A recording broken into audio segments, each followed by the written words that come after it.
140개 마을버스 회사 대표들이 서울시의 재정 지원 확대를 촉구하고 나섰습니다. 강력한 재정 지원을 촉구한다. 서울시는 책임져라! 책임져라! 책임져라! 저희가 환승 체계로 인해서 적자를 보고 있는 부분을 어느 정도를 보존을 해주고 많은 지원을 좀 해달라는 그런 입장에서 저희는 수도권 통합 환승 할인제는 승객이 버스나 지하철을 갈아탈 때 할인된 금액을 내도록 한 제도입니다. 그런데 정산 과정에서 기본 요금이 비싼 쪽이 더 많은 수익을 가져가다 보니 마을버스 몫이 항상 적습니다. 마을버스 업계는 서울시가 시내버스의 할인 손실분을 전액 보전하는 반면 마을버스는 손실분 보전 없이 적자의 일부분만 지원하는 점을 문제로 삼습니다. 환승책에 그걸 만들면서 다 이렇게 협조를 하고 있는 상태잖아요.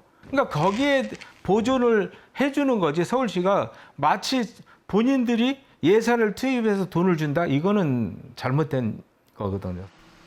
그러면서 협상이 결렬될 경우 내년부터 환승 할인에서 탈퇴하겠다고 밝혔습니다.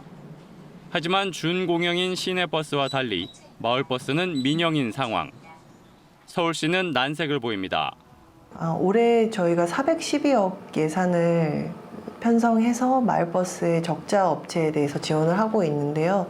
작년 대비 50억이나 증가한 수치이고 전문가들은 교통수요 변화에 따라 지원 방식을 바꿔야 한다고 말합니다. 일률적으로 올리는 것보다는 마을버스가 꼭 필요한 교통 소외 지역이라든지 이용객이 많은데 배차 간격이 긴 이런 지역을 중심으로 그 재정지원금을 높여줄 필요가 있다고 생각합니다. 환승 할인제에 금이 갈 경우 교통약자들의 이동권은 지금보다 후퇴할 수밖에 없습니다. 그러니까 이 마을버스 아니면 우리 같은 사람은 진짜 힘들어. KBS 뉴스 임주현입니다.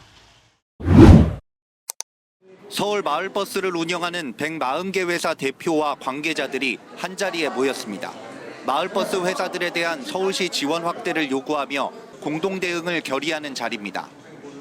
마을버스는 민간 업체들인데도 서울시의 환승 할인을 함께 해주고 있어서 할인 손해분만큼은 시로부터 매년 지원을 받아왔습니다.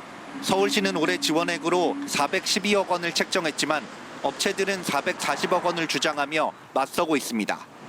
인상안이 수용되지 않으면 현재 환승 체계에서 빠지겠다는 게 마을버스 회사 측의 입장입니다. 우리는 환승에서 배제하겠다. 환승 손실분이 1월 달에서 한 3월 3개월 동안 100억이 넘습니다.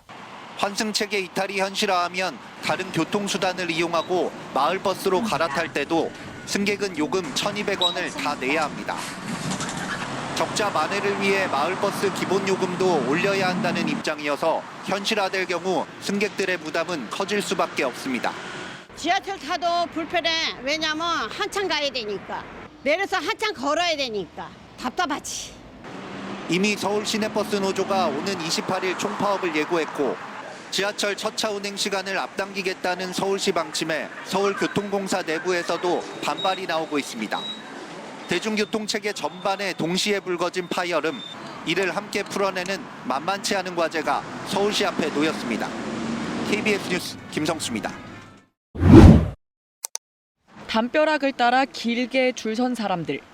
마을버스를 기다리고 있습니다. 버스 도착 알림 앱도 소용없습니다. 시간 맞춰 나가도 많자면 한참을 또 기다립니다. 코로나 전에는 한 5분에서 10분이면 차가 왔는데요. 지금은 15분 이상 걸리는 것 같아서. 또 다른 정류장도 상황은 마찬가지. 바쁜 출근 시간인데 마을버스를 타기 위해 10m가량 줄이 늘어섰습니다. 한 번 버스를 놓치면 최대 15분까지 기다려야 합니다. 배차 간격이 심하니까 한 번 버스를 놓치면 회사가 좀 늦게 가게 되거든요. 그런 면에서 조금 배차 간격이 심하다고 생각해요. 마을버스는 8년째 동결된 요금에 코로나19로 손님이 줄고 고유가 등이 겹치면서 코로나 이전보다 수입이 30% 가까이 감소했습니다. 운행 횟수도 4년 사이 20% 정도 줄었습니다. 서울시는 하루 수입 45만 7,040원 이하인 마을버스에 대해 최대 23만 원의 지원금을 주고 있습니다. 하지만 업체들은 기사조차 구하기 어려운 열악한 상황에서 지원금으로는 역부족이라는 입장입니다. 작년 기준으로 1,717억 원이라는 부채가 발생하고 있고요.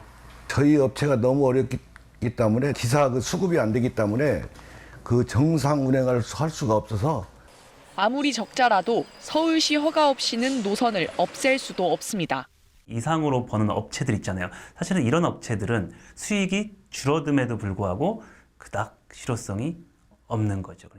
대중교통의 모세혈관 역할을 해온 마을버스. 이제는 존폐를 걱정해야 하는 처지가 됐습니다. KBS 뉴스 여소연입니다.